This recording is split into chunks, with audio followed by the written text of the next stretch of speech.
Just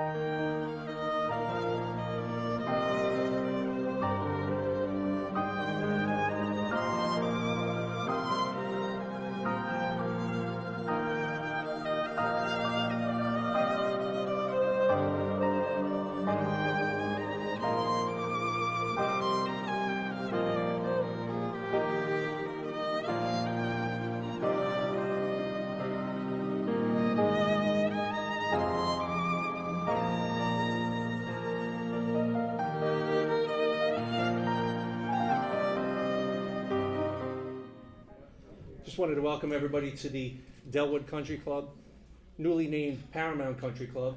Just give you a brief background on our presenter tonight, Michael Ettinger. Mike was born in Montreal, Canada.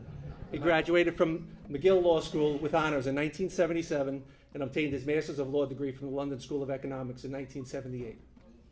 Michael was a founding member of the Academy of Estate Planning Attorneys and past president of the American Association of Trust, Estate, and Elder Law Attorneys.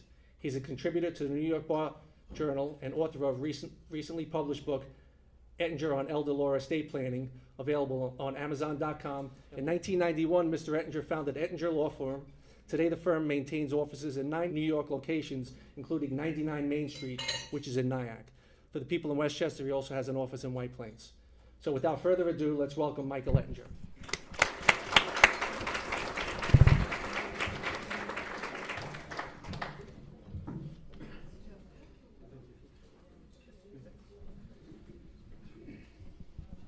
Thank you, Jim. I'd like to tell you a little bit about why I wrote this book. There are estate planning lawyers, and many fine ones, all over the great state of New York and around the country. But very few of them practice elder law. And estate planning has been defined as getting the assets to whom you want, when you want, the way you want, with the least amount of taxes and legal fees possible. And we all need estate planning because the last time I checked, the mortality rate was still 100%. But the issue is, those estate planning attorneys are not versed in elder law. Only a tiny percentage of them are. So as their clients age, they fail to take steps to protect the assets from the costs of long-term care. In other words, as the clients age, they don't set up Medicaid trusts, or also known as Medicaid Asset Protection Trusts, which, as you know, many of you, have to be set up 5 years ahead of time. When their clients have to go into a nursing home, which inevitably happens to some folks, and they call the estate planning firm, the firms will say, well, it's too late, you had to do it 5 years ago, because they know about the look back, or they will refer them to an elder law firm. But what we found in practice is they don't really know which elder law attorneys are which. It's not their field, and it's not the attorney perhaps that you would have picked. You picked the estate planning lawyer, but you didn't pick the elder law attorney. Because when somebody has to go into a nursing home, you need a lawyer who knows how to transfer assets, how to apply for Medicaid, what's exempt, what's not exempt, and all the strategies surrounding Medicaid rules. There are lawyers out there who are known as elder law attorneys. It's a separate field, and those are the attorneys well versed in Medicaid. They know how to set up Medicaid trusts. People generally approach them at 65 and over, 70-ish. Or if a client has to go to nursing home, they're referred by a social worker or perhaps a financial advisor to the elder law attorney, knows the Medicaid rules, knows how to transfer the assets.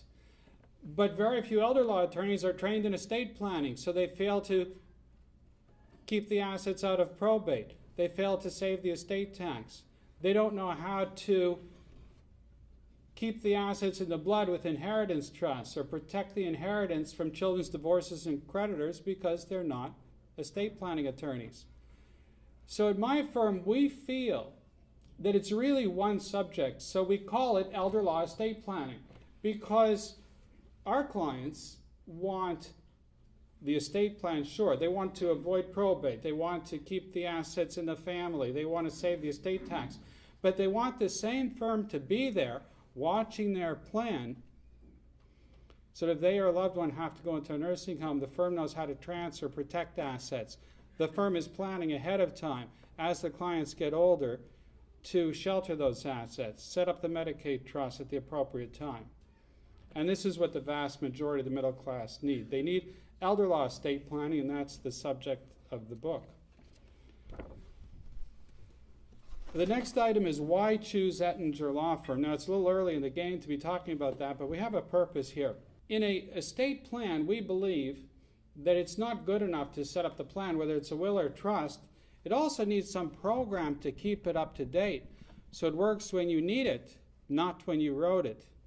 Now, virtually every firm designs their plans to work the day you signed it, because it starts to become obsolete every day after that.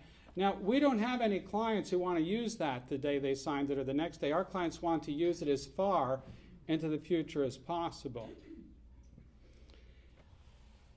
So we designed a system, a program, to keep our plans working right through the client's lifetime and actually work when you need it, which could be 30 or 40 years later. How do we do that? We review the plan every 3 years, because this way we can see if there's any changes in the client's health, their assets, family, births, deaths, marriage, divorces. We track our plans for law changes. Every other year, we have a client breakfast. We invite the clients and update them on the law, what's happening in the firm. And we publish a law letter once a week. So, we know most of you have wills by a show of hands, but do most of you know that will planning is obsolete? And for 3 major reasons. First, a will takes effect when? When you die, right? Worked very well for quite a few years, quite a few hundred years. Doesn't work so well anymore. Today, about half of all people become disabled before they die. Now, if you become disabled and you don't have a plan, what happens? If you can't handle your affairs, the state has written a plan for you. It's called guardianship proceedings. And what happens is a judge in the county in which you reside, so a judge in the city, will step in and appoint someone to handle your affairs for you. You know, they like to pick lawyers. Lawyers are the judge's former law partners. They work on the judge's election campaign. I've been picked. Let's say the judge picks me as your legal guardian. The first thing I'm going to do is collect up all your assets, your investments, bank accounts, IRAs, life insurance, and I'll move everything over to my great and good friend Jim Domino, because I'm in charge. The problem is today a lot of people recover from disability, and now when you recover, can you get back control of your assets when you feel ready? Not so fast.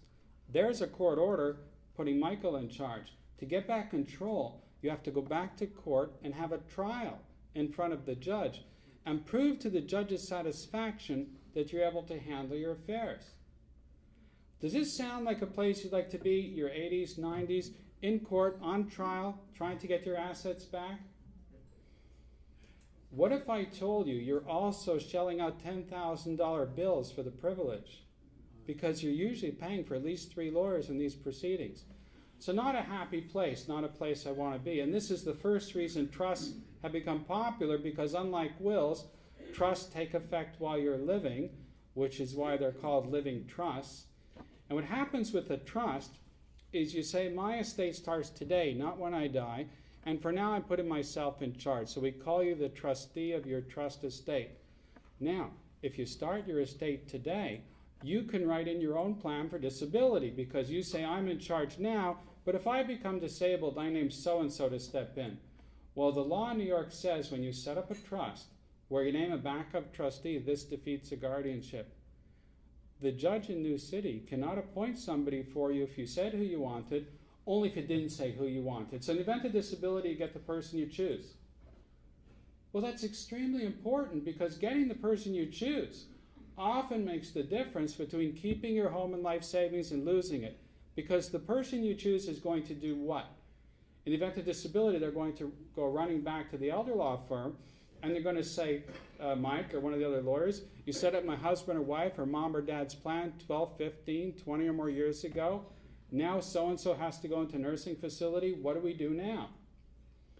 Well, I can't tell you what we're going to do in your case, but I can tell you we filed thousands of these cases, and the general rule, these Medicaid applications, the general rule is if you have a trust and you have an elder law power of attorney, we can act immediately and do whatever the law allows. And the law is somewhat generous. Even on the nursing home doorstep, with no planning, we can save at least half a client's assets and sometimes the whole thing. And I feel, based on my experience, that planning for disability is more important than planning for death, because planning for disability is for you. And if I become disabled, I don't want the state in charge, I want my people in charge. So the first reason will planning is obsolete, no plan for disability, 50% chance. The second reason will planning is obsolete is wills have to go to court to settle. And the name of that proceeding is what? Probate court. In New York it's called surrogates court, and we have lawyers here, but everybody knows it as probate court. What do you think the threshold is? How large does your estate have to be to go through probate in New York? Does anybody know?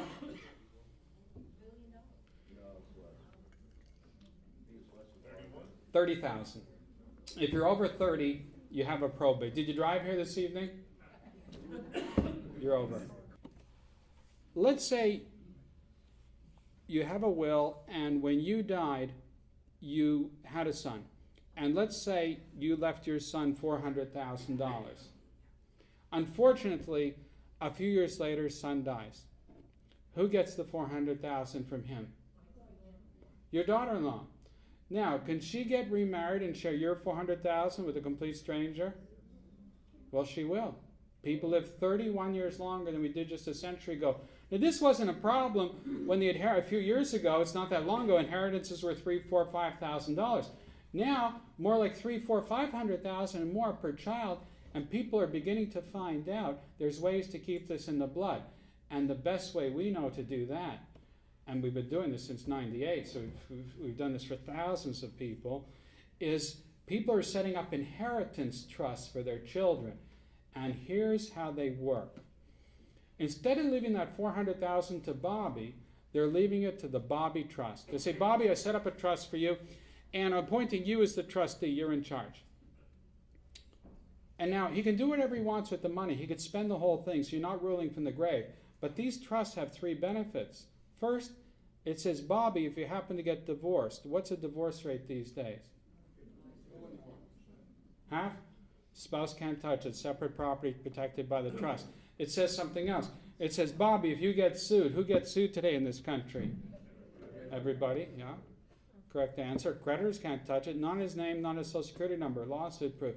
But the third thing, and the main reason people set this trust up, this trust says, Bobby, when you die, 5 or 50 years later, whatever's in that trust, it doesn't go to your spouse, it goes to your children. Who are they? They're your grandchildren. What if he doesn't have children? Then it goes to his brother and sister, and then it goes to nieces and nephews. But always passes by blood instead of by marriage, keeps your money in your family for generations to come. Does this sound like a good idea?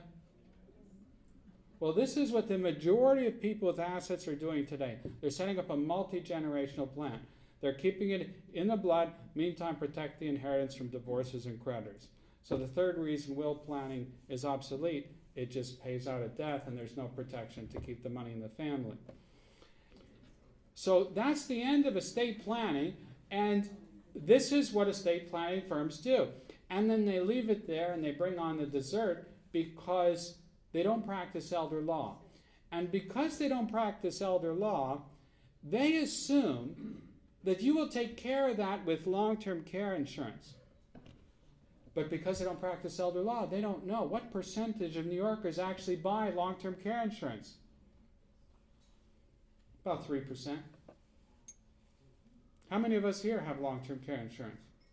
Yeah. Well, you're planners, so you're above average, but still not nowhere near the majority in the room. Well, long-term care insurance, I'd like to say unequivocally, in my opinion, is the way to go if you can get it. We favor long-term care insurance because it helps our clients stay out of a nursing home. It pays for home care. People want to age in place. And with the long-term care insurance, you can often stretch your own dollars for years, even a decade or more longer than you could if you didn't have the insurance. So number one reason, so I can afford to stay in my own home. Nobody wants to go into a nursing home because they couldn't afford to stay in their own home. I also like the long-term care insurance for couples. What happens later in life, unfortunately, sometimes one of the couple is unable to, they become disabled. We say they're unable to perform all the activities of daily living, and so they need help. Now, without the insurance, the other spouse finds out fairly quickly it can cost $4,000 or $5,000, $6,000 a month to bring somebody in. Next thing they say to themselves is, if I start spending that kind of money, what am I going to have left for myself? So then they decide, I'll do it on my own. Now, Alzheimer's Association did a study on this, and they found that over 60% of spouse caregivers are dying first. Why is that? Well, generally you're in your 80s. It's a 24/7 job, 365. It's a very hard job. And we've seen it. It can put a client in the hospital or worse. With the insurance, you call somebody else and you're not out of pocket. Sure, you're supervised, but somebody else does the heavy lifting, and you get this all-important thing called respite. Respite. You get a break. Visit a relative, take in a movie. You're not 24/7. So I like the long-term care insurance, and you'll have an opportunity to get a quote from Jim and his staff. Now, what happens in this consultation? The first meeting, it's get to know each other. What's important to you? Look at your current documents. It's like an audit. I'm afraid to use that word around here, but it's like an audit of your current estate planning documents. And most people need some work. For example, they changed the power of attorney law in September of 2009. The new power of attorney is 9 pages long, and it needs to be signed by the agent. Most people's power of attorney are obsolete or on the way to becoming obsolete. Healthcare proxies, if they're older than the medical privacy law, they don't have an authorization for the doctor and the hospitals to release the records to your agent. They need to be updated. Most people have wills, and they want to talk about, is the will adequate? Should they set up a trust? And those wills are mostly out of date. So the first meeting, just get to know each other, see what's important to you. If you need something, I'm going to, or one of the other lawyers, but mostly me here in Nyack, and Jessica Kiley, I'll make some suggestions. I'll tell you what you need to think about, what your options are. I may give you something to read. And I'll tell you if I think you need some planning about how much it will cost. I found everybody likes to know where they stand. And so I'll say it's going to cost about this much. If we're moving forward at the second meeting, we draft the estate plan and we give you a 2-page proposal in writing. So you say you want to proceed, we prepare the estate plan. The third time, it might take an hour and a half to go through all the documents, and we execute, and then we get payment once at the end. And the reason we do that is it works as a guarantee. It's a guarantee to you that you'll be satisfied because you don't pay us anything until you're satisfied. And we like to get paid. So we work very hard to satisfy our clients, and we don't have any problems with that system, and it works very well for the clients. So you'll be very comfortable with the experience throughout. Well, if you have any other questions, please come up and see me, or I'll be wandering around here in front. And please remember to see Patty on the way out. Give her the pink sheet. She'll hand you a book. And thank you very much for coming. Thank you. Thank you.